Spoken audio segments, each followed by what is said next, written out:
Zafafan fina-finai daga kamfanin Sultan Top 10 a yau masoya Indian Hausa film.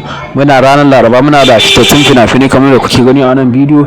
To kuna sauke Indian Hausa film, ba kwa samun Indian Hausa film har sai Indian Hausa film ya jima ya tsufa bayyawa 'yan tsallaken ƙasa nan da ma wanda suke gefe.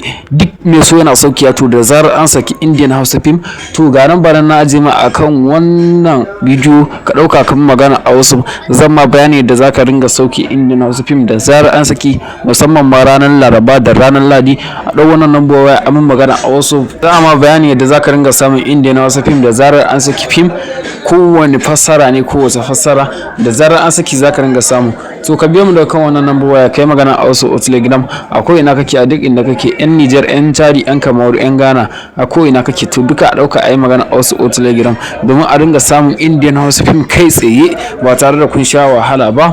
To kar a manta a yi subscribe, a yi like domin shine zai baka damar samun sababbin bidiyon mu da zarar mun saki a zo a samu fina-finai kai tsaye ba tare da ka sha wahala ba. Zarar mun saki fina-finai a biyo mu da kan wannan number waya a yi magana a wasu.